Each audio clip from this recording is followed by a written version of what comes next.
अब यहाँ पे हम लोग को ये भी तो बातें क्लियर होती है कि सर ये जो वर्ड है क्या ये इंडिया से ही आया, क्या ये यहाँ पे डिस्कवर हुआ है, या ये किसी और कंट्री से आया। तो ये सारी इंफॉर्मेशन के लिए आज हम लोग डिस्कस करने वाले हैं चैप्टर नंबर 1 पॉलिटिकल साइंस का, जिसका नाम है what is democracy and why democracy. तो चलिए स्टार्ट करते हैं और कॉन्सेप्ट्स को समझते हुए आगे बढ़ेंगे। दोस्तों यहाँ पे क्लास 9th के स्टूडेंट सतर्क हो जाइए, अलर्ट हो जाइए। क्यों? क्योंकि यहाँ पे ही आपको क्लास 10th के लिए बेस बनाते हुए चलना है, यहीं से डेडिकेशन आपको स्टार्ट करना है, यहीं से आपको दोस्तों डिसिप्लिन को मेंटेन करते हुए आगे बढ़ना है। ठीक है भाई, तो चलिए शुरुआत करते हैं। हम लोग यहाँ पे बात करेंगे हिस्ट्री ऑफ डेमोक्रेसी की, मतलब कि ये डेमोक्रेसी जो वर्ड है वो आया कहां से, ये कॉन्सेप्ट जो है आया कहां से, इसको प्रैक्टिकली किस जगह पे इंप्लीमेंट किया था, सबसे पहली बार हम लोग यहाँ पे बात करेंगे। ठीक है भाई, चलिए first example of this type of democracy in 508 से लेकर 507 बीसी में, मतलब ये लगभग बीसी की बात कर रहा है दोस्तों। अब हम लोग यहाँ पे अगर हिस्ट्री को देखें तो पहले क्या हुआ करता था, एडी, और हम लोग बोलते थे यहाँ पे बीसी। ठीक है भाई, चलिए अब यहाँ पे एडी का मतलब होता था दोस्तों अन्नो डोमिनो, और इसको मतलब होता था बिफोर क्राइस्ट। ठीक है भाई, चलिए अब यहाँ पे एडी बीसी को हटा के कर दिया गया है यहाँ पे सीई और बीसीई, मतलब कॉमन एरा, और यहां पे कर दिया गया है बिफोर कॉमन एरा। ठीक है भाई, चलिए मतलब जीरो के पहले का जो समय था वो हो गया यहां पे बिफोर कॉमन एरा, और जीरो के बाद का जो समय था वो हो गया यहां पे दोस्तों कॉमन एरा। ठीक है भाई, तो चलिए ये पहली बार कहां पे यूज हुआ, तो 508 से लेकर 507 बीसी में बात कर रहा है, वाज एस्टैब्लिश्ड इन एथेंस। अब यहां पे ये बात हो रही है कि सबसे पहले ये स्टार्ट होता है दोस्तों यहां पे एथेंस से। कहां से स्टार्ट होता है? एथेंस से। ठीक है भाई, क्लिस्थेनिस इज रेफर्ड एज, क्लिस्थेनिस को कहा जाता है फादर ऑफ एथेनियन डेमोक्रेसी। तो एथेंस में ये स्टार्ट होता है और फादर ऑफ डेमोक्रेसी जो है वो कहा जाता है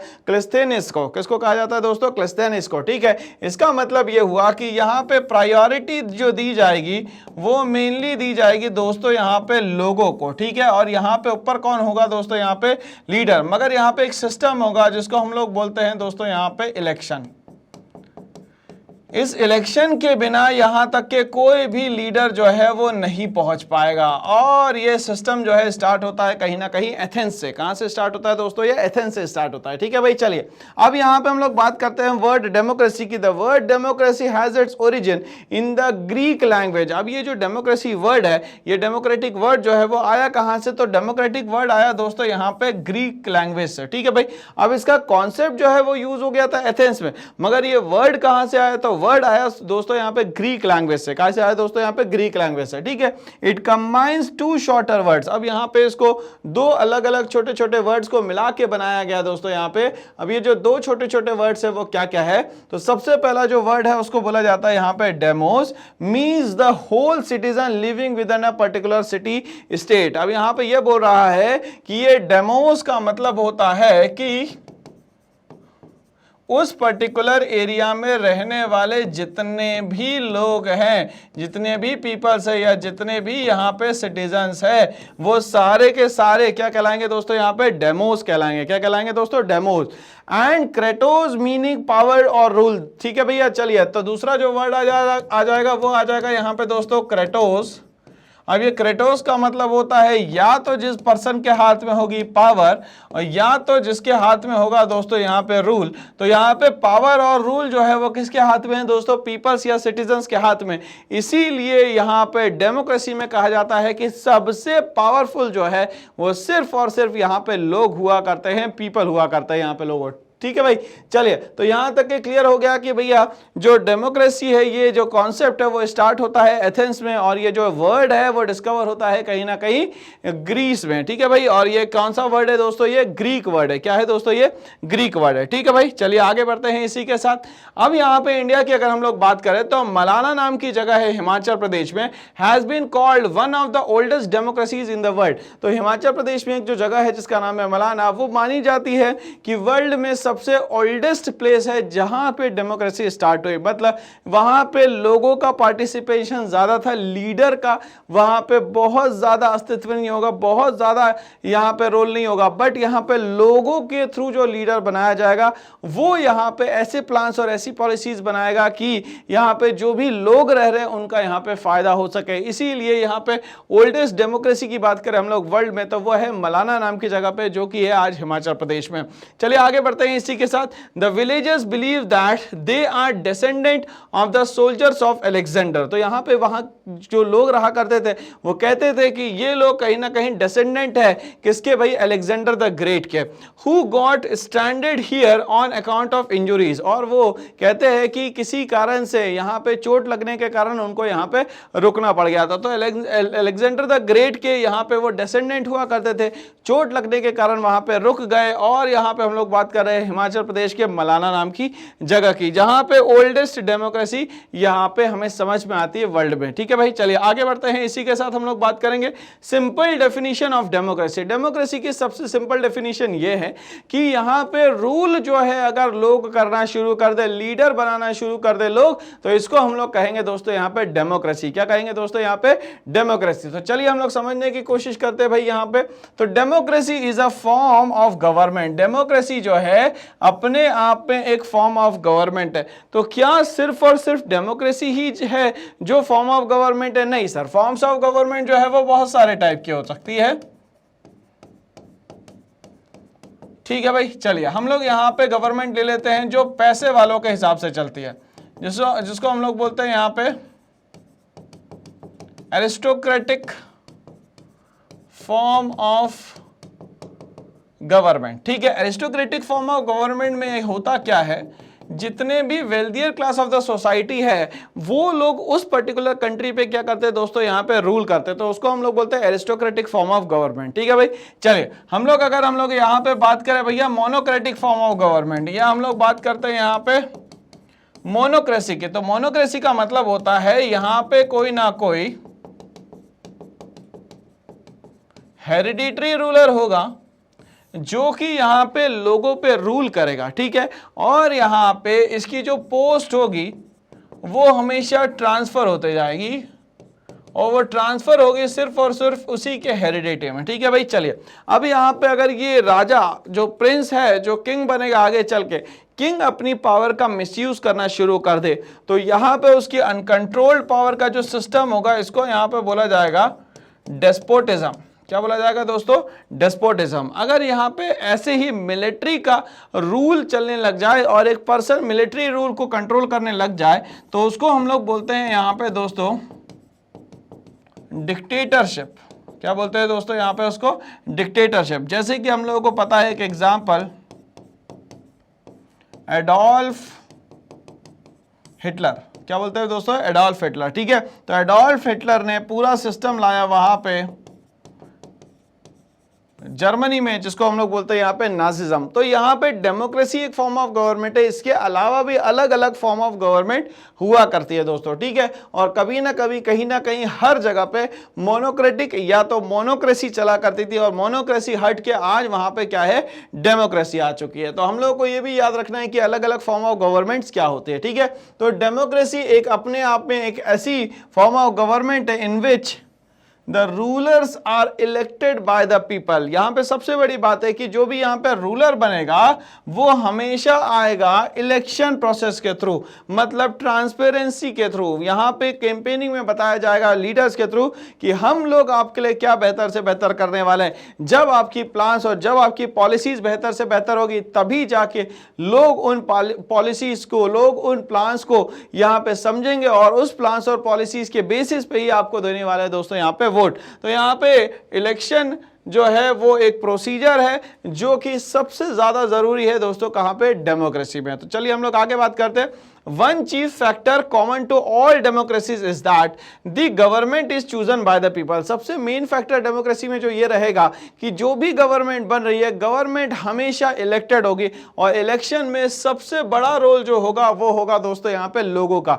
मतलब हम लोग बोल सकते हैं the people's government is known as democratic form of government. तो यहां हम लोगों ने समझा कि जो डेमोक्रेसी है वो होती क्या है और उसकी सबसे सिंपल डेफिनेशन क्या होती है, जहां पे लोगों के हाथ में पावर चली जाए इलेक्शन की और इलेक्शन के थ्रू लीडर बनाने की, इस हम लोग पूरे सिस्टम को बोलेंगे दोस्तों यहाँ पे डेमोक्रेसी। तो चलिए हम लोग आगे बढ़ते हैं इसी के साथ, डेमोक्रेसी एंड नॉन डेमोक्रेसी। तो अब हर जगह डेमोक्रेसी होगी ऐसा जरूरी नहीं है, कहीं कहीं पे किसी किसी जगह पे नॉन डेमोक्रेसी भी होगी। तो ये नॉन डेमोक्रेसी होती क्या है और नॉन डेमोक्रेसी किस तरीके से काम करती है दोस्तों, इसको हम लोग समझने की कोशिश करते हैं। ठीक है भाई, चलिए बोलता है the non democratic government take the example of Myanmar where rulers were not elected by the people. अब यहाँ पे जब म्यांमार की बात होती है, म्यांमार हमारा पड़ोसी देश है भैया, ठीक है, और पड़ोसी देश तो हमारे बहुत सारे दोस्तों यहाँ पे देखा जाए तो अब यहाँ पे पड़ोसी देश में हम लोग बात करेंगे अफगानिस्तान की, हम पाकिस्तान की बात करेंगे, हम लोग बात करेंगे चाइना, नेपाल और भूटान की, हम लोग बात करेंगे बांग्लादेश की, हम लोग बात करेंगे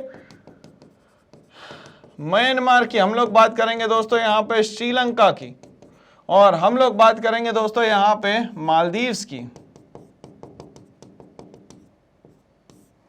ठीक है, तो अभी जो हम लोगों को बात करनी है दोस्तों वो बात करनी है म्यांमार के। अब म्यांमार में क्या हुआ कि म्यांमार में यहाँ पे इलेक्शन नहीं हो रहा है। जब यहाँ पे इलेक्शन नहीं होंगे तो यहाँ पे जो रूलर है वो कोई ना कोई तो बनेगा। अब वो जो रूलर बनेगा या तो वो एरिस्टोक्रेट बनेगा, या तो वो मोनार्की फॉर्म ऑफ गवर्नमेंट चलाएगा, या तो वो डिक्टेटरशिप चलाएगा। ठीक है, अब वहां पे सारी पावर जो है, अगर मान लेते हैं मिलिट्री ने ले ली और मिलिट्री का जो जनरल है उसने सारी पावर का इस्तेमाल करना शुरू कर दिया, तो इसको हम लोग बोल सकते हैं मिलिट्री डिक्टेटरशिप।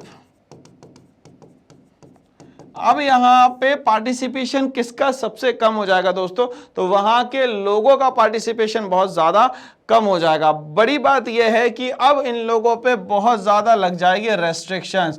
मतलब यहां मिलिट्री रूल अगर चल रहा है तो पूरी डिसिप्लिन मेंटेन करना जरूरी है, अदरवाइज यहां शूट एट साइट का ऑर्डर हो जाएगा, यहां पे लोगों को खत्म किया जाएगा। ठीक है भाई, चलिए, बट यहां पे नुकसान क्या होता है, अगर ये non democratic form of government होती है तो क्या नुकसान होता है, एडमिनिस्ट्रेशन तो ठीक ठाक हो जाता है,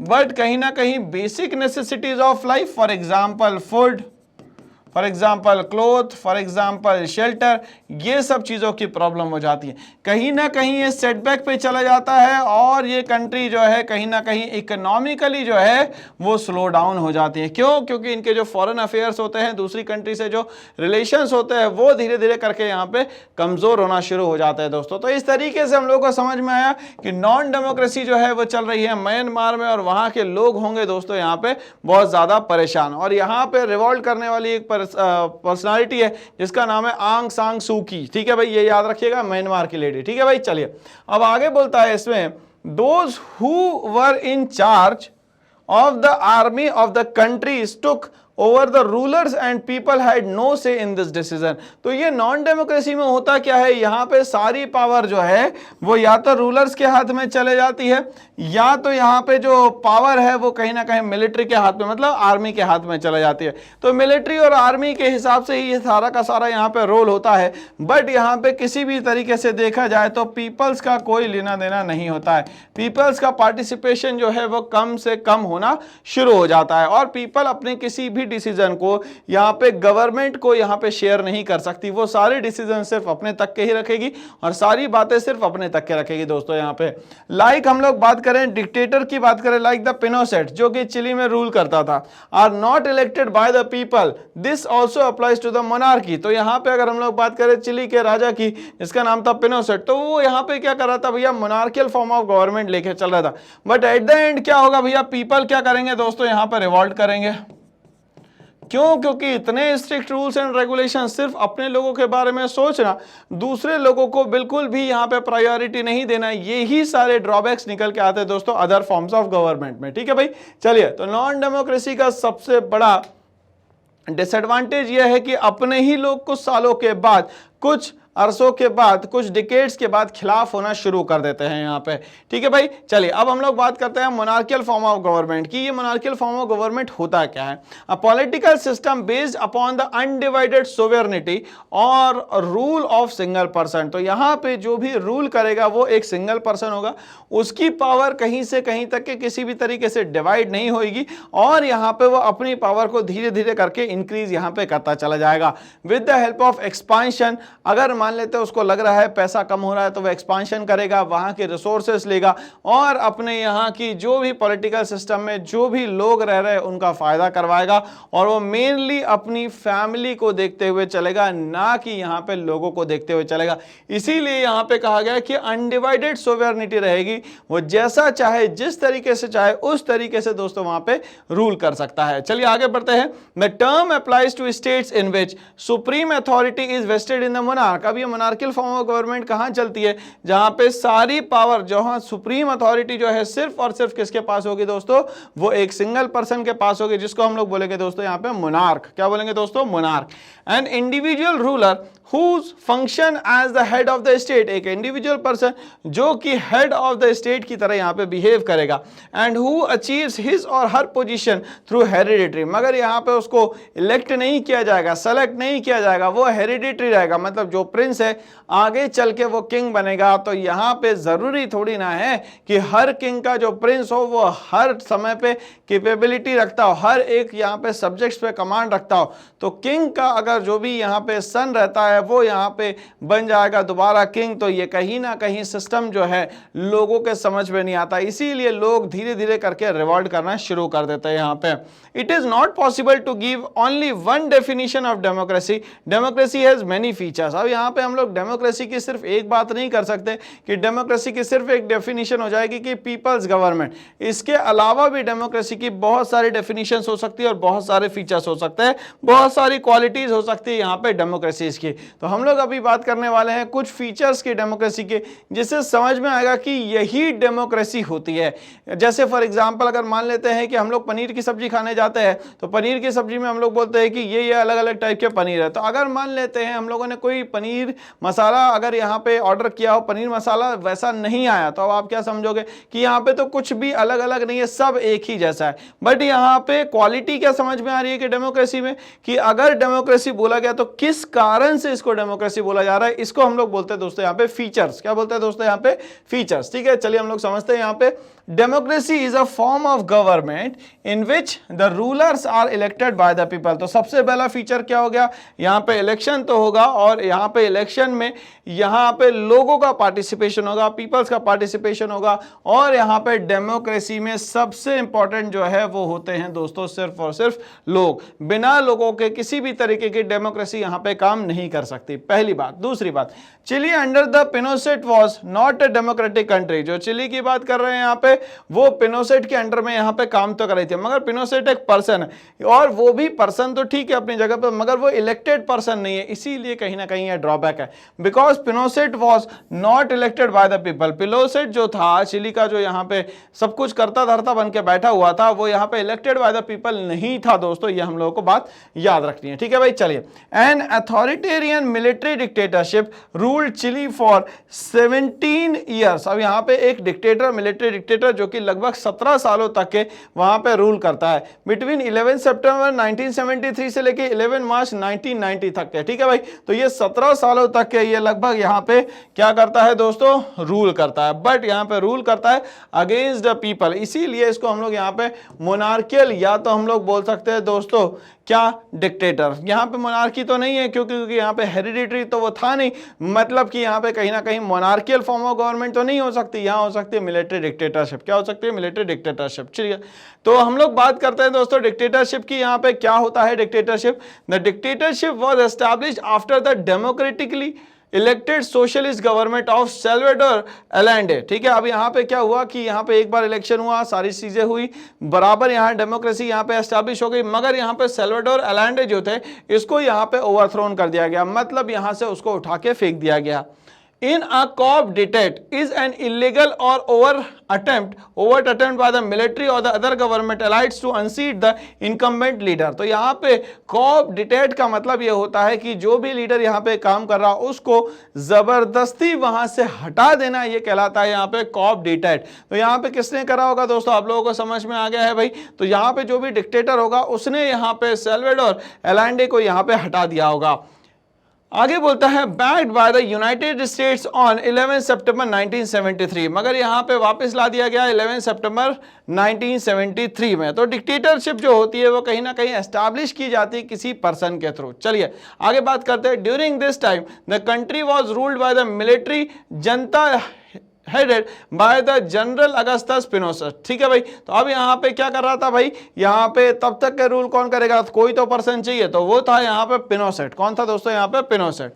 the military use the breakdown of democracy, military हमेशा यूज करती है क्योंकि यहाँ पे डिक्टेटरशिप चल रही है, तो मिलिट्री कोशिश करेगी यहाँ पे किसी भी तरीके से डेमोक्रेसी को जो है वो ब्रेक डाउन कर दिया जाए।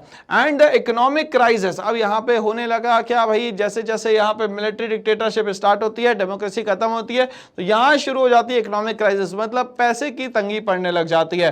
That took place during the Allende presidency to justify its seizure of the power. अब यहाँ पे कहीं ना कहीं इसी के कारण इसकी जो पावर है इसको यहाँ पे सीज किया गया था। Saudi Arabia is also not a democracy as it has a monarchy. तो सऊदी अरेबिया की भी अगर हम लोग बात करें तो वहां पे भी एक तरीके से यहाँ पे नॉन डेमोक्रेसी चलती है। नॉन डेमोक्रेसी मतलब मोनार्कियल फॉर्म ऑफ गवर्नमेंट चलती है, ना कि यहाँ पे डेमोक्रेसी, मतलब प्योर फॉर्म ऑफ इलेक्शन जो है वो सऊदी अरेबिया में भी नहीं करवाए जाते हैं।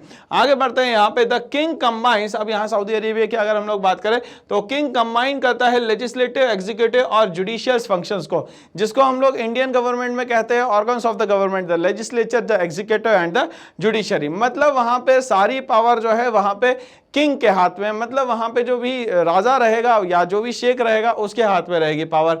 And royal decrease form the basis of the countries legislation. अब यहाँ पे रॉयल फैमिली जो डिसाइड करेगी उस हिसाब से सारा का सारा यहाँ पे काम होगा।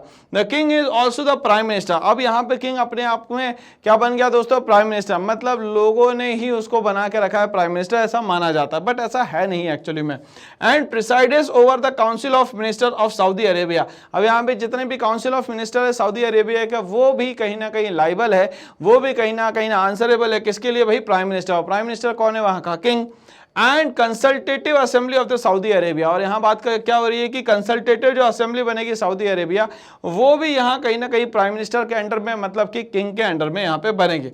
The royal family dominates the political system. और वहाँ की जो रॉयल फैमिली है जिनके पास बहुत ज्यादा पैसा रहता होगा शुरू से ही, वही यहाँ पे डोमिनेट करती है। तो ये बात हो रही है दोस्तों यहाँ पे सऊदी अरेबिया की। ठीक है भाई, चलिए और आगे बढ़ते हैं हम लोग। फीचर्स ऑफ डेमोक्रेसी में एंटर करते हैं। The simple definition of democracy gives rise to various question which are given below. मगर यहाँ पे कहीं ना कहीं हम लोग बात करते हैं कि भाई डेमोक्रेसी की जो डेफिनेशन है इसमें हमारा क्वेश्चन मार्क बहुत सारे आ जाता है कि ये सारी चीजें हो रही है तो इसके पीछे रीजन क्या है। Who are the rulers in this definition. अभी हम लोगों ने जब बात करी कहानी की उसमें रूलर्स कौन है ये हमें बताना जरूरी है। What kind of election constitute a democratic election। अब यहाँ पे बोल रहा है कि जो भी इलेक्शन हो रहा है क्या वो डेमोक्रेटिक इलेक्शन है, ये कैसे प्रूफ हो जाएगा कि ये डेमोक्रेटिक इलेक्शन ही हो रहा है यहाँ पे। तीसरा, who are the people who can elect the rulers और get elected as the ruler. अब यहाँ पे रूलर्स के लिए कौन सा इलेक्शन करवाया जाता है, किस तरीके से रूलर यहाँ पे रूल करता है। या जैसे सऊदी अरेबिया में हम लोगों ने समझा कि जो किंग है वही रूलर है, रूलर का मतलब वो प्राइम मिनिस्टर है, काउंसिल ऑफ मिनिस्टर उसके अंडर में काम करेगी। तो ये यहाँ पे इलेक्ट करता कौन है, कौन लोग हैं जो इसको यहाँ पे रूलर बनाते हैं या रूलर मानते हैं। Finally what forms of government is democracy. तो क्वेश्चन दिमाग में आ रहा है हमारे कि भाई कौन सी फॉर्म ऑफ गवर्नमेंट को हम लोग यहाँ पे डेमोक्रेसी दोस्तों यहाँ पे कहें। ठीक है भाई, तो यहाँ पे डेमोक्रेसी तब हम लोग कह सकते हैं जब ये 5 कैरेक्टरिस्टिक्स उसमें हम लोगों को समझ में आएंगे, तब जाके ही हम लोग उसको कह सकते हैं भैया कि ये जो है वो डेमोक्रेसी है। अब वो कैसे कहेंगे भैया हम लोग समझते हैं सबसे पहले। अब यहाँ पे बोलता है सबसे पहला पॉइंट, इलेक्टेड रिप्रेजेंटेटिव होना चाहिए। अब इलेक्टेड रिप्रेजेंटेटिव कैसे आएंगे, जैसे कि फॉर एग्जांपल हम लोग बात करते हैं इंडिया के, तो इंडिया में इलेक्शन जो है वो 2 तरीके से डायरेक्ट होता है भाई। ठीक है, एक तो हो गया हमारे यहाँ लोकसभा इलेक्शन और दूसरा हो गया हमारे यहाँ विधानसभा इलेक्शन,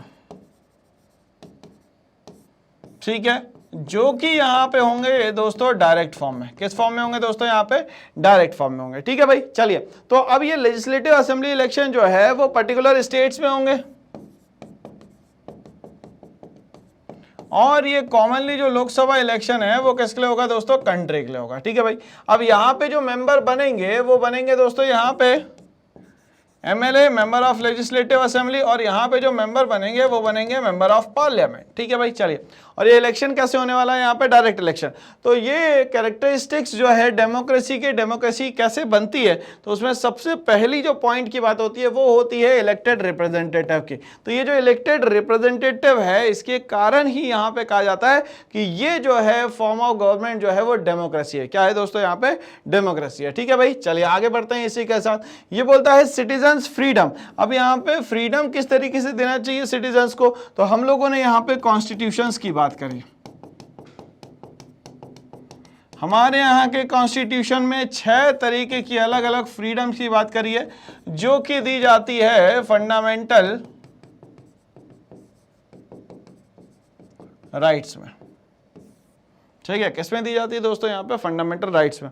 तो फंडामेंटल राइट्स में हमें सारी चीजें समझाई गई है कि वो सारी चीजें जो आपके बर्थ से लेके आपके डेथ तक साथ रहे, उसको हम लोग फंडामेंटल राइट्स, या तो हम लोग बोल सकते हैं दोस्तों यहाँ पे बेसिक राइट्स। क्या बोल सकते हैं दोस्तों? यहाँ पे बेसिक राइट्स। यहां तक की कहानी दोस्तों हम लोग को समझ में आने लग गई है बहुत ज्यादा, ठीक है भाई। चलिए, तो यहां पे दूसरी बात करी गई है कि सिटीजन्स को क्या मिलना चाहिए? यहाँ पे फ्रीडम मिलना चाहिए, तभी जाके वो कंट्री जो है वो हम लोग यहाँ पे कंसीडर करते हैं कि वो है डेमोक्रेटिक कंट्री। क्या है दोस्तों? यहाँ पे डेमोक्रेटिक कंट्री। तीसरी बात, इंडिपेंडेंट जुडिशियल इंडिपेंडेंस होना चाहिए, मतलब जुडिशियरी जो ऑर्गन्स ऑफ गवर्नमेंट है उसको यहाँ पे इंडिपेंडेंस मिलनी चाहिए। जैसे कि हमारे यहाँ अगर हम लोग बात करें तो इस जुडिशियल सिस्टम को हम लोग कहते हैं कोर्ट सिस्टम, ठीक है। जैसे कि हमारा सबसे बड़ा जो कोर्ट है वो है दोस्तों यहाँ पे सुप्रीम कोर्ट, जो कि कहाँ एस्टैब्लिश होगा? तो कंट्री की पॉलिटिकल कैपिटल में, जिसको बोलते हैं हम लोग यहाँ पे दोस्तों न्यू दिल्ली, ठीक है भाई। अब इसके नीचे स्टेट वाइज जो है हमारे पास होंगे हाई कोर्ट्स, ठीक है, और उसके बाद होंगे हमारे पास लोकल, या तो हम लोग बोल सकते हैं यहाँ पे सबऑर्डिनेट कोर्ट्स, ठीक है। तो यहां कहानी समझ में आती है दोस्तों कि कोर्ट जो है वो यहां पे करता क्या है, तो जो भी चीजें गलत हो रही है किसी पर्सन के कारण, उसको यहां पे पनिशमेंट देने का काम जो होता है वो कोर्ट का होता है। और ये बॉडी कैसी होनी चाहिए दोस्तों? तो ये इंडिपेंडेंट बॉडी होनी चाहिए, मतलब ये किसी भी पर्सन के, किसी भी पॉलिटिकल पार्टी के, किसी भी लीडर के प्रेशर में यहाँ पे काम ना करे, इसीलिए इसको कहा जाता है दोस्तों यहाँ पे स्टैट्यूटरी बॉडी। स्टैट्यूटरी बॉडी का मतलब हो गया कि ये अपनी पावर का इस्तेमाल पैरेलली करेंगे, ठीक है भाई। भले ही लेजिस्लेचर, एग्जीक्यूटिव और यहाँ पे जुडिशियरी का जो रिलेशन है चेक्स एंड बैलेंसेस का होता है, बट यहाँ पे जुडिशियरी जो है वो इंडिपेंडेंटली काम करती है। अगर कोई भी गलती करेगा तो लॉ को सुप्रीम मान के यहाँ पे उस पर्सन को क्या की जाएगी भाई? पनिशमेंट दी जाएगी, ठीक है भाई। चलिए आगे बढ़ते हैं। ऑर्गेनाइज अपोजिशन होना चाहिए। अब यहां पे बोलता है डेमोक्रेसी के सबसे अच्छी बात यह है कि अपोजिशन भी होना चाहिए। अब ये अपोजिशन कहां से आएगा दोस्तों?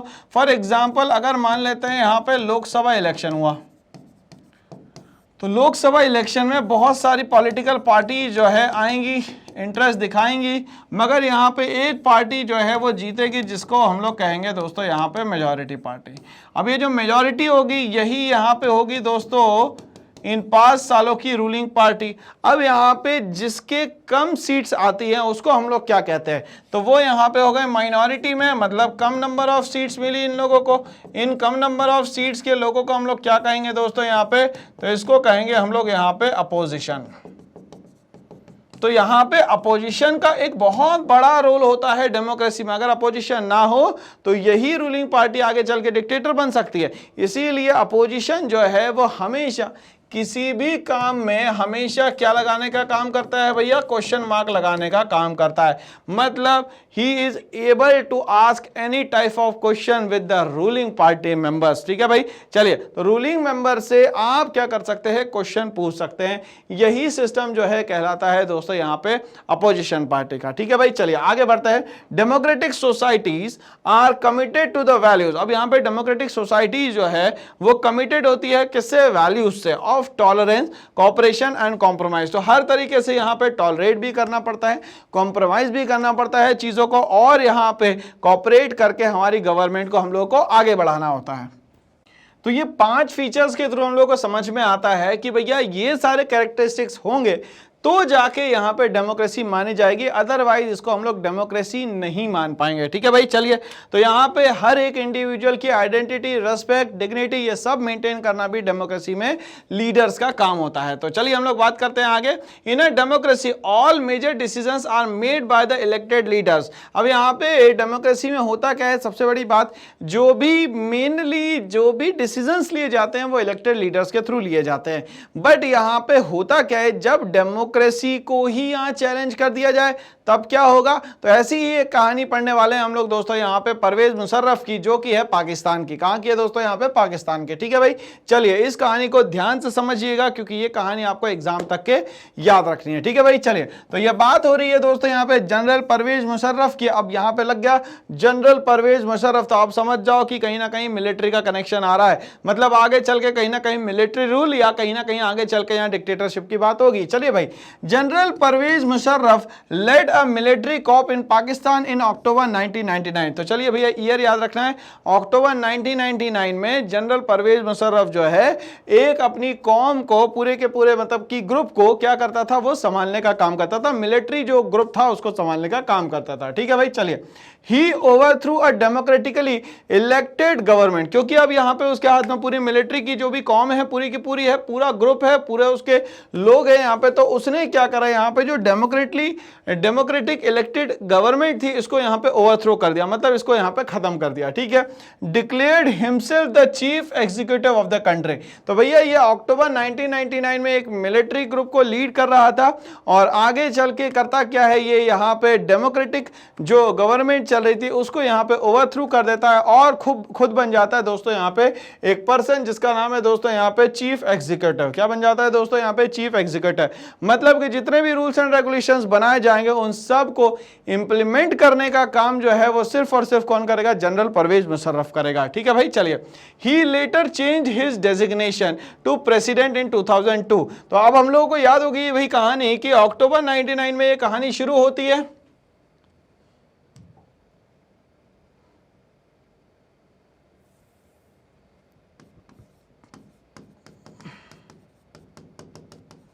अक्टूबर 99 में ये कहानी शुरू होती है और यहां पे ये क्या था दोस्तों,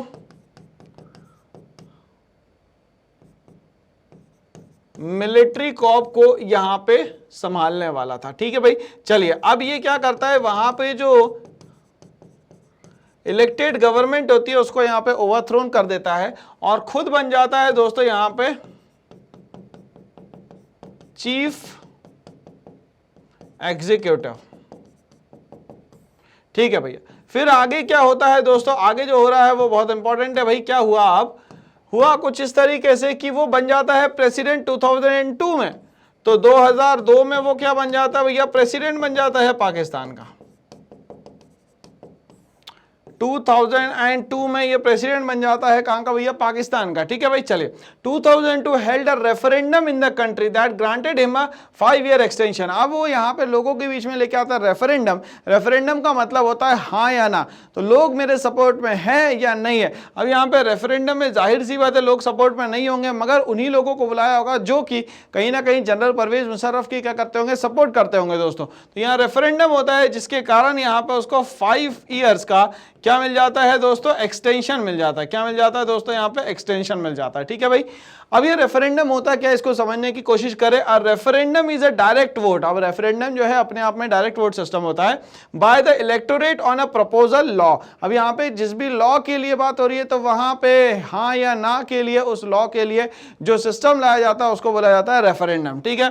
और political issue, this is in contrast to an issue being voted on by the representative, ठीक है। तो यहाँ पे जितने भी लोग हैं वो यहाँ पे लीडर के लिए वोट करते हैं डायरेक्ट फॉर्म में, उसको कहा जाता है दोस्तों यहाँ पे रेफरेंडम। क्या कहा जाता है दोस्तों यहाँ पे, रेफरेंडम, ठीक है भाई। तो चलिए, तो 2 ईयर याद करना है, एक तो 1999 याद करना है, दूसरा 2002 हम लोगों को यहाँ पे याद करना है दोस्तों। यहां तक की कहानी क्लियर हो गई। चलिए हम लोग आगे बढ़ते हैं। दिस में result in the adoption of a new policy. अब यहाँ पे जब रेफरेंडम आ गया तो यहाँ पे नई पॉलिसी को यहाँ पे ऑप्ट करने की बात करी गई, ठीक है। और स्पेसिफिक लॉ और द रेफरेंडम में भी ओनली एडवाइजरी। अब यहाँ पे रेफरेंडम हो गया तो यहाँ पे स्पेशल एडवाइजरी की बात करी गई। क्या बात करी गई भाई, in some countries it is synonymous with and also known as plebiscite. अब यहाँ पे कुछ जगह पे इसको, ये रेफरेंडम को ही हम लोग यहाँ पे प्लेबिसाइड भी बोल सकते हैं, वोटेशन भी कह सकते हैं, पॉपुलर कंसल्टेशन भी कह सकते हैं, बैलेट क्वेश्चन भी कह सकते हैं, बैलेट मेजर्स भी कह सकते हैं, या हम लोग इसको प्रोपोजिशन भी यहाँ पे कह सकते हैं। मतलब कि यहाँ पे ओपन फॉर्म या तो direct form of voting system यहाँ पे कंटिन्यूअसली चल रहा है दोस्तों, ठीक है भाई। चलिए, अब हुआ क्या भाई, अब लोग तो चाहेंगे कि यार जनरल परवेज मुशर्रफ जो है वो हट जाए। क्यों? क्योंकि वो अपनी पावर का अब यहाँ क्या करेगा दोस्तों, मिसयूज करना शुरू करेगा, है ना भाई। तो चलिए, अब ये बोलता है Pakistani media, human rights organisation and democracy activist said that the referendum was based on malpractices and fraud. उसने कहा कि ये जो रेफरेंडम है वो मैल प्रैक्टिसेस, मतलब गलत तरीके से यहाँ पे किया गया है, जो कि यहाँ पे डेंजरस है लोगों के लिए और यहाँ की जनता के लिए और यहाँ की गवर्नमेंट के लिए। बिल्कुल सही बात है। तो इसके अगेंस्ट में वॉइस किसने रेज करी, पाकिस्तान मीडिया ने और ह्यूमन राइट्स ऑर्गेनाइजेशन ने, कि यहाँ पे जो सिस्टम चल रहा था रेफरेंडम का ये गलत तरीके से किया गया था। In August 2002 he issued a legal framework order। अब ये क्या करता है, जैसे ही प्रेसिडेंट बनता है अब यहाँ पे उसको एक्सटेंशन मिलता है 5 साल का, और यहाँ पे एक लीगल फ्रेमवर्क ऑर्डर निकालता है that amended the constitution of Pakistan. तो अब यहाँ पे कहानी क्लियर हो गई भाई कि जो अक्टूबर 99 की बात थी तब यहाँ पे ये सिर्फ एक मिलिट्री कॉप को संभालता था, ठीक है भाई। आगे चल के ये बनता है दोस्तों यहां पे चीफ एग्जीक्यूटिव, ठीक है भाई। आगे 2002 में बनता है यहां पे ये प्रेसिडेंट,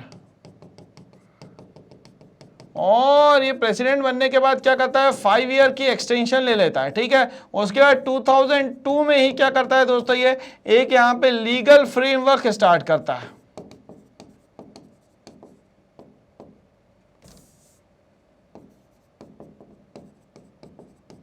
यहां स्टार्ट करता है लीगल फ्रेमवर्क ऑर्डर। अब ये लीगल फ्रेमवर्क ऑर्डर में क्या करने वाला है, ध्यान से समझिएगा। That amended the constitution of the Pakistan. अब यहाँ पे लॉ सबसे सुप्रीम होता है और कॉन्स्टिट्यूशन में ही क्या करवा देता है दोस्तों, ये अमेंडमेंट करवा देता है। क्या करवाता है, he also amended the constitution of Pakistan according to which the president could dismiss the national और प्रोविंशियल असेंबलीज। अब यहाँ पे ऐसी पावर यहाँ पे लीगल फ्रेमवर्क ऑर्डर के थ्रू ले लेता है कि यहाँ पे जो भी नेशनल और जो भी यहां पे प्रोविंशियल लेवल पे जो भी असेंबलीज होगी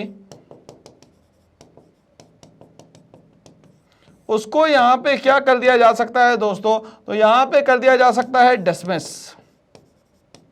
तो अब कुछ बचा ही नहीं, तो अब यहाँ पे सारी पावर किसके हाथ में आ जाएगी, यहाँ पे सिर्फ और सिर्फ पावर आ जाएगी जनरल परवेज मुशर्रफ के हाथ में। तो इस तरीके से यहाँ पे देखा जाए तो ये क्रोनोलॉजिकली कंटिन्यूअसली चेंज करता गया जनरल परवेज मुशर्रफ, ठीक है भाई। तो यहाँ पे हम लोग इसको कह सकते हैं कि ये purely form of military dictatorship है, ये किसी भी तरीके से डेमोक्रेसी तो यहाँ पे नहीं दिख रही, ठीक है। तो अक्टूबर 1999 में मिलिट्री कॉप यहाँ पे संभालने वाला एक पर्सन जिसका नाम था जनरल परवेज मुशर्रफ, ये यहाँ पे डेमोक्रेसी को हटाता है और खुद खुद बन जाता है दोस्तों चीफ एग्जीक्यूटिव। 2002 में ये रेफरेंडम के थ्रू बन जाता है यहाँ पे प्रेसिडेंट, और यहाँ पे अपनी एक्सटेंशन करवाता है 5 सालों के लिए। उसके बाद लीगल फ्रेमवर्क ऑर्डर निकालता है 2002 में, जिसमें कहता है कि नेशनल और जितनी भी यहाँ पे प्रोविंशियल असेंबलीज होगी उन सबको मैं यहाँ पे क्या कर सकता हूँ, डिसमिस कर सकता हूँ। ये अमेंडमेंट कहाँ किया गया दोस्तों? तो ये अमेंडमेंट किया गया था दोस्तों यहाँ पे पाकिस्तान के कॉन्स्टिट्यूशन में। ठीक है भाई, चलिए हम लोग आगे बढ़ते हैं इसी के साथ। The work of the civilians cabinet is supervised by National Security Council। अब यहाँ पे इन लोगों ने बोला कि जो भी यहाँ पे सिविलियन कैबिनेट में जो भी चीजें होगी वो सारी की सारी सुपरवाइज होगी नेशनल सिक्योरिटी काउंसिल के थ्रू। ठीक है, which is dominated by the military officers. अब यहाँ पे बोला गया कि आप जो भी रूल्स एंड रेगुलेशंस बनाना चाहते हो वो यहाँ पे मेरे जो लोग हैं, मतलब नेशनल सिक्योरिटी काउंसिल के जो लोग हैं वही सारे के सारे डिसाइड करेंगे कि यहाँ पे क्या चेंज हो सकता है, कौन सी चीजें चेंज नहीं हो सकती। अब यहाँ नेशनल सिक्योरिटी काउंसिल में यहाँ पे भी जो लोग थे वो किसने अपॉइंट किए होंगे? जाहिर सी बात है जनरल परवेज मुशर्रफ ने। ठीक है भाई, चलिए यहां तक की कहानी क्लियर हमारी। चलिए आगे बढ़ते हैं। More over although the people elected representative to the provincial and the national assemblies, the elected representative were not authorized to make final decision। अब यहाँ पे अगर इलेक्शन हो भी जाए और फाइनली वो रिप्रेजेंटेटिव बन भी जाए तो भी वो फाइनल डिसीजन नहीं ले सकता, क्योंकि फाइनल डिसीजन जो है वो सिर्फ और सिर्फ कौन ले सकता है दोस्तों? यहाँ पे परवेज मुशर्रफ ले सकता है। दूसरा कोई भी यहाँ पे जनरल परवेज मुशर्रफ के अलावा कोई डिसीजन नहीं ले सकता। अगर यहाँ पे हम लोग बात करें नेशनल सिक्योरिटी काउंसिल, तो ये एक बॉडी है जो कि कहीं ना कहीं जो भी चेंजेस हो रहे हैं उसको देखने का काम करेगा, मगर फाइनल डिसीजन जो है वो हमेशा रहेंगे दोस्तों जनरल परवेज मुशर्रफ के हाथ में। ठीक है भाई, चलिए तो यहाँ तक कि हम लोगों को जनरल परवेज मुशर्रफ की कहानी समझ में आ रही है, और पाकिस्तान में क्या अप्स एंड डाउन्स हो रहा था ये भी हम लोगों को समझ में आ रहा है। ठीक है भाई, the final decisions could only be taken by Musharraf. तो जो भी फाइनल डिसीजंस होंगे वो सारे कौन लेने का काम करेगा? वो लेगा सिर्फ और सिर्फ कौन? जनरल परवेज मुशर्रफ। ठीक है, and other senior military officers who were not actually elected representative of the people। अब यहां पे बोल रहा है कि ये जो मिलिट्री के जो लोग हैं, मिलिट्री के लोग मतलब जाहिर सी बात है जनरल परवेज मुशर्रफ के जो लोग हैं, तो जनरल परवेज मुशर्रफ के जो लोग हैं वो सारे के सारे यहाँ पे रिपोर्ट करेंगे जनरल परवेज मुशर्रफ को। कुछ भी हो जाए, वो नेशनल सिक्योरिटी ऑफिसर्स हो या काउंसिल के लोग हो या यहाँ पे जो एक्चुअली में लीडर्स है भी नहीं, वो लोग भी सारे के सारे किसके लिए काम कर रहे हैं? जनरल परवेज मुशर्रफ के लिए। मतलब यहाँ पे कोई भी अपने मन से यहाँ पे काम नहीं कर सकता। अगर यहाँ पे इलेक्शन हो भी जाए तो भी यहाँ पे रिप्रेजेंटेटिव जो है फाइनल डिसीजंस यहाँ पे नहीं ले सकते। ठीक है, अब यहाँ बात करते हैं पाकिस्तान की। तो Pakistan under such circumstances can not be called as a democracy. क्या अब हम लोग ये सारे सर्कमस्टेंसेस के अंडर में क्या इसको हम लोग डेमोक्रेसी बोल सकते हैं? पॉसिबल ही नहीं है दोस्तों कि हम लोग इसको डेमोक्रेसी बोले। ठीक है, as the elected representatives of the people have the power to make major decision in a democracy. अब यहाँ पे हम लोगों को पता है कि जो डेमोक्रेसी में जितने भी डिसीजन होते हैं वो जनरली लोगों के हाथ में होते हैं, ना कि यहाँ पे लीडर्स के हाथ में। मगर पाकिस्तान में तो ऐसा कुछ चल ही नहीं रहा था। वहां सारे जो भी डिसीजंस थे वो कौन ले रहा था दोस्तों? तो वो ले रहा था सिर्फ और सिर्फ जनरल परवेज मुशर्रफ। ठीक है भाई, चलिए तो इस तरीके से हमें समझ में आया पूरी की पूरी पाकिस्तान की कहानी की क्या था पाकिस्तान में और किस तरीके से जनरल परवेज मुशर्रफ ने लेके लगभग 1999 से लेके 2000 में प्रेसिडेंट बनता है और बहुत सालों तक के यही सारा का सारा सिस्टम वो चलाता है। ठीक है भाई, चलिए आगे बढ़ते हैं हम लोग। In a democracy free and fair election should be held regularly. तो यहां पे एक और फीचर हमें समझ में आता है, जब भी बात हो डेमोक्रेसी की तो वहां पे फ्री और फेयर इलेक्शन होना चाहिए, और वो भी टाइम पीरियड के अंदर होना चाहिए। मतलब 4 साल 5 साल 6 साल जो भी इन लोगों ने टाइम पीरियड रखा है, जैसे इंडिया में हर 5 सालों में इलेक्शन हो जाते हैं, जनरल इलेक्शन की बात कर रहे हैं। ठीक है, तो चलिए अब हम लोग एक ऐसी कंट्री में जाते हैं जहां पे इलेक्शन का टाइम पीरियड भी हम लोग समझेंगे और दूसरा वहां का एक अनोखा सिस्टम भी यहाँ पे समझेंगे। जैसे अभी हम लोगों ने देखा कि यहाँ पे डेमोक्रेसी थी मगर जनरल परवेज मुशर्रफ ने उसको ओवरथ्रो करके यहाँ पे मिलिट्री डिक्टेटरशिप ले आई। कहाँ पे? पाकिस्तान में। तो अब हम लोग बात करेंगे ऐसे ही पीपल्स रिपब्लिक ऑफ चाइना, मतलब कि हम लोग बात करने वाले हैं चाइना के। ठीक है भाई, in China elections are held regularly after 5 year. तो यहाँ पे चाइना में बोलता है हर 5 साल में जो है वो होते हैं यहाँ पे इलेक्शन। ठीक है भाई, चलिए people's elect the members of parliament called national people's congress. अब यहाँ पे जो भी पीपल्स को इलेक्ट किया जाता है वो कहा जाता है इसको यहाँ पे नेशनल पीपल्स कांग्रेस। ठीक है भाई, चलिए कॉल्ड क्वेंग्यो रेनमिन डाइबियो डहुई, ठीक है। तो ये चाइनीज लैंग्वेज में लिखा हुआ है, ये हम लोग को याद करने की आवश्यकता नहीं है, बट हम लोग को पता होना चाहिए, ठीक है भाई। चलिए, तो अब यहाँ पे पार्लियामेंट में जिन मेंबर्स को भेजा जाता है उनको कहा जाता है नेशनल पीपल्स कांग्रेस। क्या कहा जाता है दोस्तों यहाँ पे? National people's congress. तो यहाँ तक की कहानी क्लियर है कि हर 5 साल में पीपल इलेक्ट करते हैं मेंबर ऑफ पार्लियामेंट को, जिनको कहा जाता है नेशनल पीपल्स कांग्रेस, ठीक है। ऐसे याद कर लेते हैं कि 5 सालों में मेंबर ऑफ पार्लियामेंट जो है वो कहलाते हैं नेशनल पीपल्स कांग्रेस, ठीक है भाई। चलिए, याद हो गया यहां तक है, कहानी क्लियर। चलिए आगे बढ़ते हैं इसी के साथ। अब ये बोलता है the parliament has the power to elect the president of the country, ठीक है भाई। तो सबसे पहली बात क्या कही गई कि यहां पे लोग जो है वो इलेक्शन करेंगे, इलेक्ट करके बनाएंगे मेंबर ऑफ पार्लियामेंट जो कि होंगे नेशनल पीपल्स कांग्रेस के, ठीक है। अब यहाँ पे बोल रहा है नेशनल पीपल्स कांग्रेस मतलब पार्लियामेंट। अब यहाँ पे बोल रहा है कि इनके पास पावर है कि ये लोग क्या कर सकते हैं, ये यहाँ पे पीपल्स जो है मिलके प्रेसिडेंट को दोस्तों यहाँ पे इलेक्ट कर सकते हैं, ठीक है भाई। चलिए, it has nearly 3000 members elected from all over the China. अब यहाँ पे बोल रहा है कि टोटल अगर हम लोग बात करें तो लगभग कितने लोग इलेक्ट होते हैं चाइना से? लगभग 3000 लोग, ठीक है भाई। मतलब कि पार्लियामेंट में लगभग कितने लोग बैठ गए दोस्तों? टोटल मिला के 3000 लोग बैठ गए, जो कि कहीं ना कहीं नेशनल पीपल्स कांग्रेस के और मिलके किसको इलेक्ट करने वाले हैं? वो प्रेसिडेंट को इलेक्ट करने वाले हैं। In China only the members of the Chinese communist party और it's 8 allied parties can contest election। अब यहां पे बोल दिया गया कि अब यहां पे जो पॉलिटिकल पार्टीज है,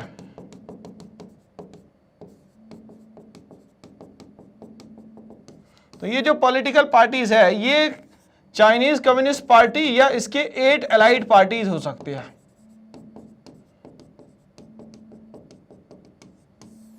ठीक है। तो अब यहां पे कहानी क्लियर हो गई कि चाइनीज कम्युनिस्ट पार्टी या तो 8 allied पार्टीज हो सकती है जिनके बीच में यहां पे इलेक्शन होना है, इसके अलावा कोई भी यहां पे इलेक्शन नहीं लड़ सकता, ठीक है। Can contest election and thus only the communist party can form the government. और यहाँ पे कुछ भी हो जाए, जो कम्युनिस्ट पार्टी है वही डिसाइड करेगी कि गवर्नमेंट कौन सी बनेगी। तो इस तरीके से कहानी ये समझ में आ रही कि इलेक्शन तो होगा यहाँ पे, ये सारे मेंबर ऑफ पार्लियामेंट को भी चुनेंगे, टोटल मिला के ये जो मेंबर है वो कितने हो जाएंगे? 3000, जो कि नेशनल पीपल कांग्रेस के कहलाएंगे, जो कि प्रेसिडेंट के लिए इलेक्शन कर सकते हैं। अब यहाँ पे जो पॉलिटिकल पार्टीज होगी वो कितनी होगी दोस्तों? तो चाइनीज कम्युनिस्ट पार्टी के अलावा 8 allied पार्टीज हो सकती है। और यहाँ जो भी सरकार बनाएगी वो सिर्फ और सिर्फ कौन बनाएगी दोस्तों? तो वो बनाएगी दोस्तों यहाँ पे कम्युनिस्ट पार्टी। कौन बनाएगी दोस्तों? यहाँ पे कम्युनिस्ट पार्टी, ठीक है भाई।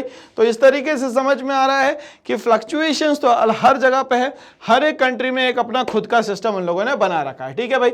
चलिए आगे बढ़ते हैं, ऐसी एक और कंट्री की बात करेंगे दोस्तों हम लोग यहाँ पे। तो वो कंट्री जो है उसकी बात करेंगे हम लोग यहाँ पे, बात करेंगे मैक्सिको की, ठीक है ना। तो अब मैक्सिको नाम की कंट्री की बात हो रही है यहाँ पे, जो कि नॉर्थ अमेरिका में सबसे लोअर एरिया में आती है मैक्सिको। चलिए, Mexico election are held after every 6 year. तो जैसे चाइना में 5 सालों में होते थे, वैसे ही मैक्सिको में जो इलेक्शन है वो हर 6 सालों में होंगे। But until 2000 every election was won by the institutional revolutionary party. अब प्रॉब्लम ये हो गई कि 2000 के बाद जितने भी इलेक्शन हो रहे हैं वो सारे के सारे इलेक्शन जो जीते जा रहे हैं वो IPR के थ्रू या IRP के थ्रू जीते जा रहे हैं, जिसको बोलते हैं इंस्टीट्यूशनल रेवोल्यूशनरी पार्टी, ठीक है भाई। अब ये बोलता है the IRP use every legal and illegal method to win the election. अब यहाँ पे मैक्सिको में जो पार्टी है जिसका नाम है इंस्टीट्यूशनल रेवोल्यूशनरी पार्टी, वो 2000 के बाद से कंटिन्यूसली जीतते आ रही है। वो हर एक मेथड इस्तेमाल कर रही है, हर एक तरीका इस्तेमाल कर रही है दोस्तों, जिससे वो इलेक्शन यहाँ पे जीत जाए, ठीक है। वो मैल प्रैक्टिसेस भी हो सकते हैं, वो फ्रॉड भी हो सकता है, वो कोई भी इलीगल एक्टिविटी यहाँ पे हो सकती है, मगर वो कंटिन्यूसली यहाँ पे 2000 के बाद से कंटिन्यूसली इलेक्शन जीतते हुए आ रही है, ठीक है भाई। चलिए, अब यहाँ पे बोला क्या जाता है मैक्सिको के लिए कि बोलता है teachers in schools were forced to influence parents to vote for the IRP। अब यहाँ पे जो सबसे पहला रिकमेंडेशन गया वो गया टीचर्स के पास। टीचर्स वहां के जो स्टूडेंट्स हैं उनके पेरेंट्स से बोले कि सिर्फ और सिर्फ आप जो वोट देंगे वो यहाँ पे इंस्टीट्यूशनल रेवोल्यूशनरी पार्टी को देंगे, ठीक है भाई। Media ignored all activities. अब जाहिर सी बात है वो रूलिंग पार्टी है तो मीडिया की ही वही पार्टी हुई, तो मीडिया तो उसके खिलाफ कुछ बोलेगी नहीं। तो मीडिया क्या करती थी, सारे जितनी भी एक्टिविटीज थी उसको क्या करती थी दोस्तों, इग्नोर कर देते थे of the ruling party, but only focus itself on criticising the opposition party. अब इसके जो भी अपोजिशन पार्टी होगी उन सब के बारे में तो मीडिया बोलेगी, मगर जो रूलिंग पार्टी है इंस्टीट्यूशनल रेवोल्यूशनरी पार्टी, उसके अगेंस्ट में कुछ भी नहीं बोला जाएगा। And large sums were spent on campaigning for the IRP candidate, और बहुत ज्यादा पैसा जो है सिर्फ और सिर्फ आईआरपी के जो कैंडिडेट्स हैं उनको जिताने के लिए, उनके कैंपेनिंग के लिए, उनके प्रमोशन के लिए यहाँ पे इस्तेमाल किया जाता था। ठीक है भाई, तो यहाँ कहानी समझ में आ रही है कि कहीं ना कहीं इलीगल एक्टिविटीज का, मैल प्रैक्टिसेस का, फ्रॉड का इस्तेमाल किया जा रहा है। ठीक है भाई, चलिए 10 democracy must be based on free and fair election. अब डेमोक्रेसी में होना क्या चाहिए हमेशा दोस्तों, फ्री एंड फेयर इलेक्शन होना चाहिए। बट मैक्सिको में देखा जाएगा तो ऐसा तो नहीं हो रहा, क्योंकि यहाँ पे एक ही पार्टी 2000 के बाद कंटिन्यूअसली जीतते चले जा रही है। Where those currently in power have a fair chance of losing the election. अब यहाँ पे क्या बोल रहा है भैया, fair chance of losing the election. क्यों? क्योंकि जो ईमानदारी से आ रहा है वो तो यहाँ पे सर्वाइव ही नहीं कर पाएगा, वो तो यहाँ पे जीत ही नहीं पाएगा और हार जाएगा। इसीलिए आईआरपी ऐसे ही सिस्टम बना लेती थी कि हमारे अपोजिशन में कोई भी ना आ पाए, किसी भी तरीके से ना आ पाए। ठीक है भाई, चलिए आगे हम लोग बढ़ते हैं, डेमोक्रेसी के बारे में और डीपली हम लोग इंफॉर्मेशन कलेक्ट करेंगे। Democracy should be based on principle of 1 person 1 vote 1 value. तो डेमोक्रेसी कहीं ना कहीं बात करता है एक पर्सन की एक वोट की वैल्यू भी जो होगी वो एक होगी, मतलब 1 person is equals to 1 value is equals to 1 vote. ठीक है भाई, चलिए अब हम लोग बात करते हैं सऊदी अरेबिया की। In Saudi Arabia women do not have the right to vote. Saudi Arabia में अभी भी जो है वुमेन्स को राइट नहीं दिया गया। किसका भैया? राइट टू वोट का। मतलब वोट देंगी नहीं तो गवर्नमेंट में उनका कोई पार्टिसिपेशन नहीं होगा। जब गवर्नमेंट में कोई पार्टिसिपेशन नहीं होगा तो जाहिर सी बात है कॉन्स्टिट्यूशन के फ्रेमिंग में भी उनका बहुत बड़ा कोई एक्टिव रोल यहाँ पे नहीं होगा दोस्तों, पहली बात। अब बोलता है फिजी की अगर हम लोग बात करें, the vote of a local Fiji has more value than that of the Indian Fiji. अगर मान लेते हैं कि जो लोकल फिजी है उसकी वोट की वैल्यू यहाँ पे 1 है, तो यहाँ पे जो इंडियन फिजी है उसका जो होगा वोट का वैल्यू आधा ही होगा, मतलब 0.50 होगा। तो इंडियन फिजी की जो वैल्यू है वो आधी हो जाएगी और वहाँ का जो फिजी मेंबर है उसकी वैल्यू जो है वो ज्यादा मान ली जाएगी। तो अब यहाँ पे क्या हो रहा है? यहाँ पे हो रही है दोस्तों पार्शियलिटी। क्या हो रही है दोस्तों? यहाँ पे पार्शियलिटी। ठीक है भाई, in Estonia the citizenship rulers one such that people belonging to the Russian minority find it difficult to vote। अब एस्टोनिया में क्या हो रहा है भैया कि रशिया के जो भी लोग होंगे उनको यहाँ पे वोट देने का मौका नहीं दिया जाएगा, मगर एस्टोनिया के जितने भी लोग होंगे उन सबको वोट देने का मौका दिया जाएगा। तो एस्टोनिया में क्या हो रहा है भैया, रशियंस को किसी भी तरीके से यहाँ पे वोट नहीं देने दिया जाएगा और यहाँ पे जो एस्टोनियन मेंबर्स है उन सबको वोट देने का मौका दिया जाएगा। Therefore, we find that each adult citizen must have 1 vote, each vote must have 1 value। तो अब हम लोग चाहते क्या है कि हर वोट की वैल्यू जो है वो बराबर होनी चाहिए। हर पर्सन का जो भी वोट है उसकी वैल्यू जो है हर जगह बराबर होनी चाहिए। अब हम लोगों ने यहाँ पे 3 सिस्टम देख लिए। जैसे सऊदी अरेबिया में वुमेन्स को राइट टू वोट है ही नहीं, मतलब 50% अगर वुमेन है तो वो वोट दे ही नहीं सकती, तो 50% मेल मिलके ही क्या बनाएंगे, कंट्री की गवर्नमेंट बनाएंगे। अगर फिजी की बात करें तो अगर वहाँ कोई इंडियन फिजी है तो उसकी वैल्यू जो है वो आधी है, मतलब इंडियन फिजी अगर डबल होंगे तो जाके उनकी वोट की वैल्यू जो है फिजी के मेंबर के बराबर होगी। या तो हम लोग एस्टोनिया की बात करें तो वहां पे जो रशियन लोग रह रहे हैं, रशिया के जो लोग रह रहे हैं उनको यहाँ पे वोट देने का मौका ही नहीं दिया जा रहा। तो ये कहीं ना कहीं 1 पर्सन 1 वोट 1 वैल्यू का सिस्टम जो है कहीं ना कहीं चल रहा है और कहीं नहीं चल पा रहा है। चलिए आगे बढ़ते हैं, रूल ऑफ लॉ की बात करें, रेस्पेक्ट फॉर द राइट्स की बात करते हैं। तो हम लोग आगे बढ़ते हैं, इसी तरीके से हम लोग बढ़ेंगे जिम्बाब्वे की तरफ। किस तरफ बढ़ेंगे दोस्तों? यहाँ पे जिम्बाब्वे की तरफ। अब जिम्बाब्वे में जो प्रेसिडेंट थे उनका नाम था Robert Mugabe, has been ruling since independence. तो जैसे ही इंडिपेंडेंस हुई तब से वहां पे रूल कर रहे थे रॉबर्ट मुगाबे। वो अपनी तरीके से रूल्स एंड रेगुलेशंस बना के काम चला रहे थे। Although Mugabe is popular, he uses unfair practices during election. अब यहाँ पे वो पहले से ही पॉपुलर था और जैसे ही ये यहाँ पे इंडिपेंडेंट कंट्री बनी तब से ही वो क्या बने थे, प्रेसिडेंट बने हुए थे। तो वो हर तरीका इस्तेमाल करते थे कि वो प्रेसिडेंट बने रहे, मतलब उनके हाथ में पावर रहे। ठीक है भाई, चलिए। He has amended the constitution multiple times. अब ये सारी चीजें करने के लिए उन्होंने क्या करा, मल्टीपल टाइम जो है कॉन्स्टिट्यूशन में अमेंडमेंट करा। जैसे कि हम लोगों ने वहां पे जनरल परवेज मुशर्रफ के थ्रू देखा था कि उसने कॉन्स्टिट्यूशन में अमेंडमेंट करवा के क्या कर दिया कि नेशनल असेंबली और जो प्रोविंशियल असेंबली है उसको यहाँ पे डिसमिस करवा दिया। इसी तरीके से यहाँ पे रॉबर्ट मुगाबे ने भी क्या करा, कॉन्स्टिट्यूशन में यहाँ पे अमेंडमेंट करवाना शुरू कर दिया। किस चीज के लिए? In order to increase the powers of the president. और धीरे धीरे करके पावर्स ऑफ द प्रेसिडेंट को धीरे धीरे करके बढ़ाया गया। To make him less accountable. अब यहाँ पे अगर वो कोई भी काम करेगा तो उसके लिए वो पीपल्स के लिए आंसरेबल किसी भी तरीके से यहाँ पे नहीं रहेगा, मतलब वो अपनी मनमर्जी कर सकता है बट आप उसको यहाँ पे कुछ भी नहीं बोल सकते। तो ये कहानी थी दोस्तों यहाँ पे रॉबर्ट मुगाबे जो कि था जिम्बाब्वे का। जैसे ही वहाँ पे वो फ्रीडम मिलता है, यहाँ पे इंडिपेंडेंस होती है जिम्बाब्वे की, उसके बाद से वो प्रेसिडेंट बनता है और वो कंटिन्यूअसली यहाँ पे कॉन्स्टिट्यूशन में अमेंडमेंट करके यहाँ पे कुछ ऐसे राइट्स बना लेता है जिसमें उसकी पावर जो है हर साल जो है वो इंक्रीज होते चले जाती है। ठीक है भाई, आगे बढ़ते हैं इसी के साथ। The members of the opposition parties are jailed if they raise voice against the government and protest। अब यहाँ पे बोल रहा है कि अगर किसी ने आवाज उठाई मेरे खिलाफ, कौन बोल रहा है दोस्तों, ये रॉबर्ट मुगाबे बोल रहा है, तो उसको क्या कर दिया जाएगा भैया, यहाँ पे जेल में भेज दिया जाएगा। Against the government and its policies are declared illegal. अगर उस पर्सन ने जो भी बोला गया तो उसकी पॉलिसीज को भी इलीगल मान लिया जाएगा और उस पर्सन को उठा के कहाँ डाल दिया जाएगा, जेल में डाल दिया जाएगा। ठीक है भाई, चलिए। It is important for democratic government to grant basic rights. अब यहाँ पे सबसे इंपॉर्टेंट ये होता है कि अगर कोई डेमोक्रेटिक गवर्नमेंट है तो वहां पे उन लोगों के पास होनी चाहिए दोस्तों basic rights and freedoms to its citizen. और क्या मिलना चाहिए, वहां के सिटीजन्स को फ्रीडम मिलना चाहिए, मतलब राइट्स और फ्रीडम तो सबसे मस्ट है अगर वहां पे डेमोक्रेसी है तो, to its citizen. And the government should be accountable to its citizen. और जो गवर्नमेंट बन रही है वो हमेशा क्या होनी चाहिए दोस्तों, अकाउंटेबल होनी चाहिए। बट यहाँ पे जो रॉबर्ट मुगाबे है वो तो किसी भी तरीके से अकाउंटेबल नहीं होना चाहिए था और वो चाहता था कि अमेंडमेंट कुछ इस तरीके से हो जाए कि मैं कभी भी अकाउंटेबल ना रहूं। किसके लिए, तो वो यहाँ पे बात कर रहा है पीपल्स के लिए। चलिए आगे बढ़ते हैं। Therefore democratic government rules with in the limits set by the constitution, law and citizens right. तो जब भी डेमोक्रेटिक गवर्नमेंट की बात होगी तो यहाँ पे जितने भी रूल्स होंगे, जितने भी रेगुलेशंस होंगे, वो सारे के सारे बनाए जाएंगे। वो किसके अकॉर्डिंगली बनाए जाएंगे, with the help of constitution के हिसाब से बनाए जाएंगे। ठीक है, या दूसरा बनाए जाएंगे सिटीजंस के राइट्स के थ्रू। किसके थ्रू बनाया जाएगा दोस्तों, सिटीजंस के राइट्स के थ्रू।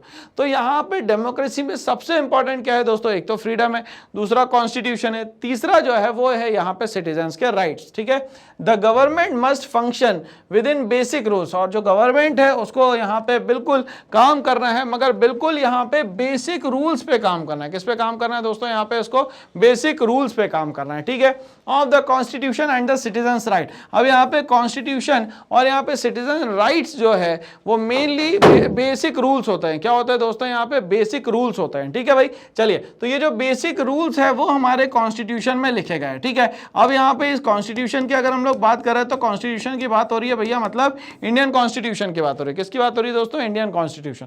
अब यहाँ पे इंडियन कॉन्स्टिट्यूशन की अगर हम लोग बात करें तो 9 दिसंबर 1946 से हमारा कॉन्स्टिट्यूशन बनना शुरू होता है और लगभग 26 नवंबर 1949 तक के बन के पूरा तैयार हो जाता है। मतलब कि इसको लग जाता है लगभग 2 साल 11 महीने और 18 दिन। 2 साल 11 महीने 18 दिन के बीच में हमारा कॉन्स्टिट्यूशन बनके तैयार होता है, जिसमें पूरे कंट्री के जितने भी सिटीजन्स थे उन सब के बारे में 360 डिग्री एनालिसिस करके हर एक राइट, हर एक रूल, हर एक रेगुलेशंस बनाए गए, जिसमें हम लोग बात करते हैं 395 आर्टिकल्स की। ठीक है भाई, 12 शेड्यूल की,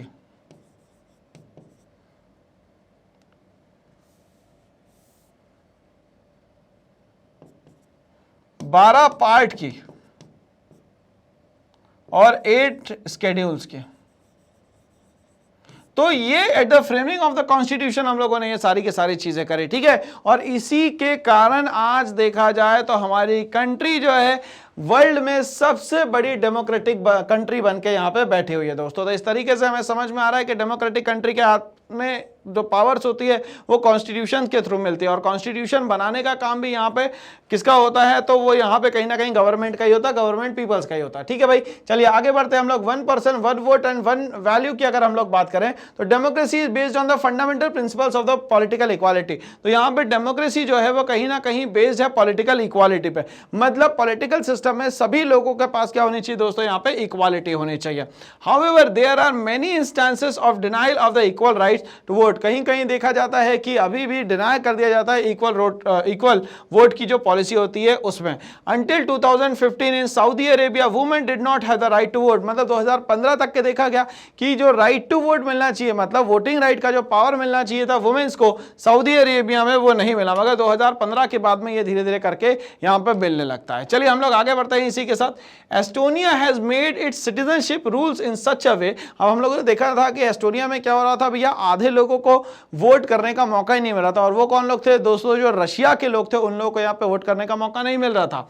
इन such a way that people belonging to the Russian minority found it difficult to get the right to vote, अब यहाँ पे जो रशिया की माइनॉरिटी में है उनको यहाँ पे वोट करने का मौका ही नहीं मिल रहा था।